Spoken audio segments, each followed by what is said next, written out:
Well, hey y'all, welcome to or welcome back to my channel. I appreciate you stopping by to check out my work.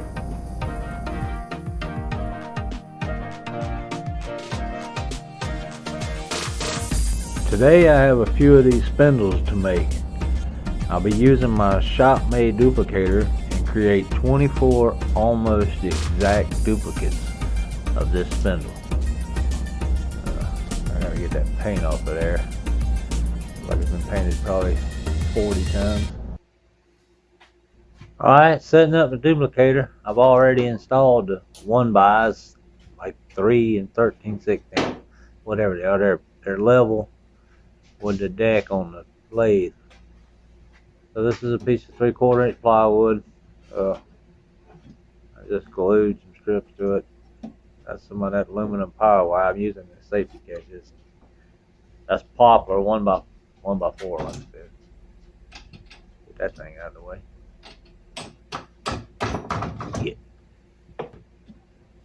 I actually just screw this in place. It's already built it.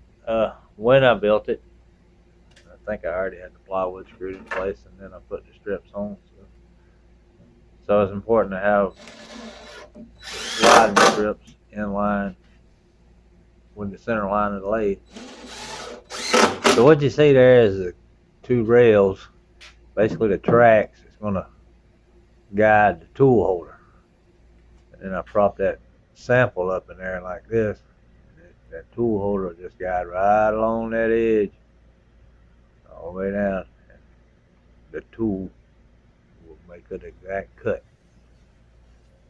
sliding along these two rails. And then this is the base plate for the tool. So you see it's got more rails that obvious what they do.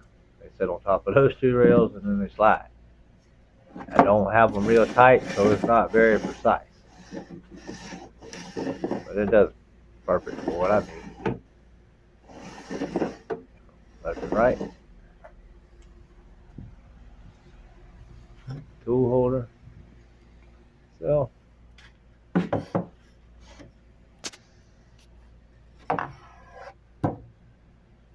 slides front and back. That's the little guide. It's adjustable in and out. So once you get the tool set in there, once you make your final adjustments, it's a little easier to do it with that than it is trying to adjust the tool. I put this threaded piece in there, and you can do it if you want. It prevents it from going in too far at one time and catching, but I ended up taking it off. It just got in the way. So you can see how they fit together. It's not, it's not super precise. I just laid them together and super glued them in place. Pretty smooth action. A little bit of wax helps. That block. That's all you need.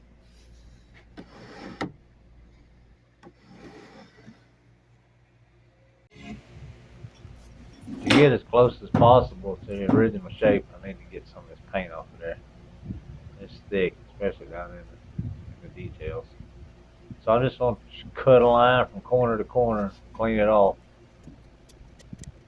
Hopefully I can get all the paint off without damaging the wood.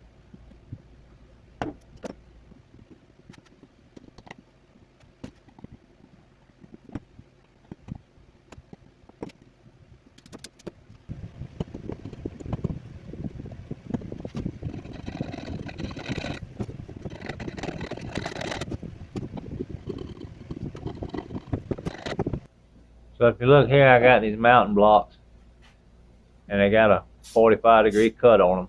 So my guide just touches the corner of that copy piece. It sits probably a half an inch, maybe 3/8 of an inch behind the center line of the lathe. So it's away from you. That way it gives your tool room to move, and without your cutter interfering with your cut piece. Now you see here I got it where you can mount a router in this holder, but for now I'm just going to Use that clamp to hold a cutting tool to it. It's a 1/8" parting tool. That being wide helps it to support the tool. So I mean that's your tool rest. So the wider the better. You know, the wider you can get it, the stronger it's going to be and the more stable it's going to be.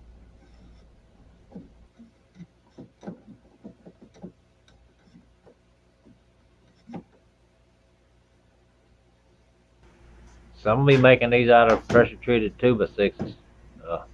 I done went ahead and run it through the planer and plane one side on each board and then glued together what I needed.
So I ground this parting tool to change it from a scraping profile to more of a cut and scooping profile.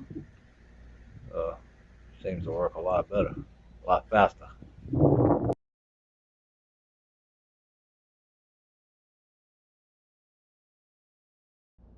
For this to work correctly and to end up with an accurate representation of the original, your guide and your cutter need to touch both pieces at the same time and in the same place.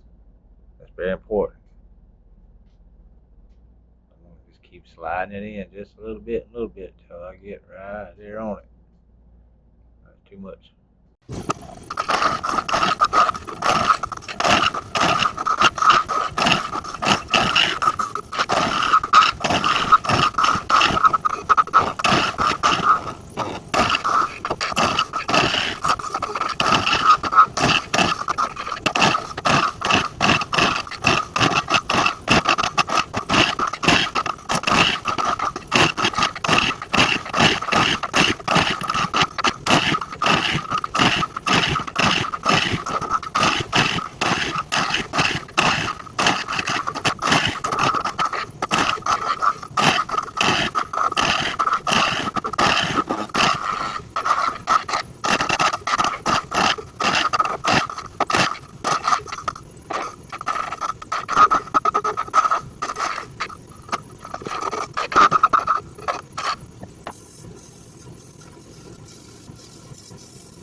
for my next trick. I'm gonna show you how to paint these things pretty quick. I'm gonna call it the dip and drip.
If I had to give a number, I'd say 80-20. 80 parts paint, 20 parts water. But I just go by that much and by that much. Yeah, it looks pretty good.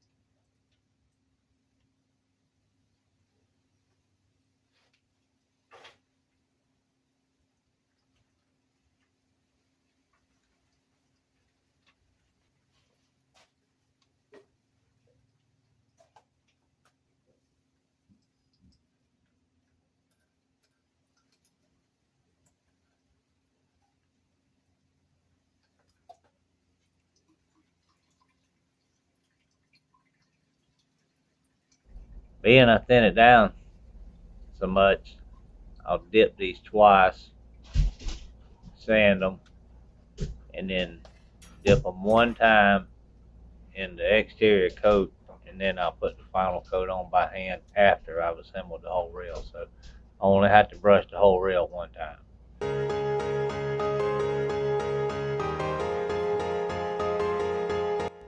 Well, I sure appreciate you stopping by, and I really hope you enjoyed it.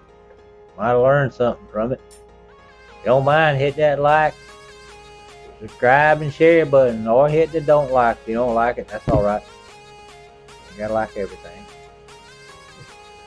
Y'all have a nice day.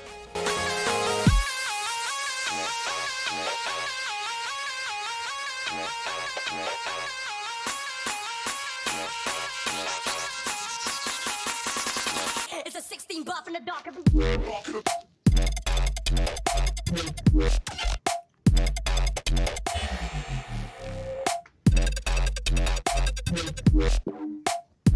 It's a 16 buff in the